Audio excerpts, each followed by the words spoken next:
Nouveau développement dans l'affaire des secouristes palestiniens. Israël détient 2 députés britanniques, tandis que de nouveaux mouvements de l'occupation sont signalés en Syrie.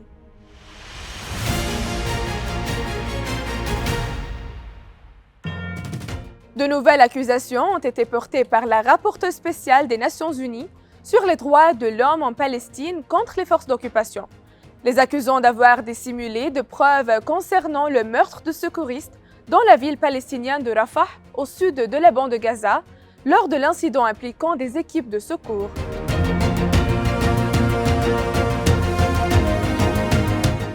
Dans une déclaration publiée sur la plateforme X, la rapporteuse des Nations Unies a fait référence aux images diffusées par le journal New York Times, lesquelles ont révélé la fausseté du récit de l'armée d'occupation concernant la mort des équipes de secours.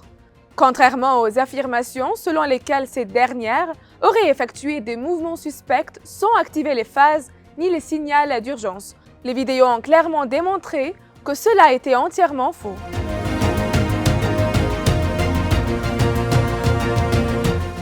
Les pressions onusiennes et internationales ont poussé des responsables au sein de l'armée d'occupation à ouvrir des enquêtes sur la mort des équipes de secours, une attaque qui a coûté la vie à 15 secouristes.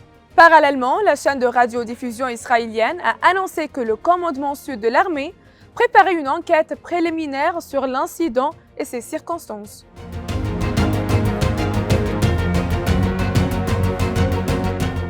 Les opérations de l'occupation dans la bande de Gaza coïncident avec de nouveaux mouvements en Syrie.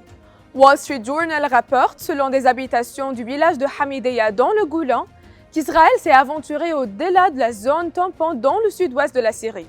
Une nouvelle zone tampon aurait été créée dans le village, dont l'accès est désormais interdit aux résidents.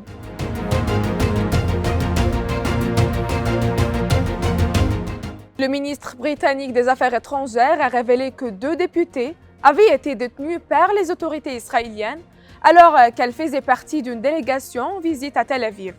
Il a précisé qu'elle avait été empêchée d'entrer en Israël avec le reste du groupe parlementaire.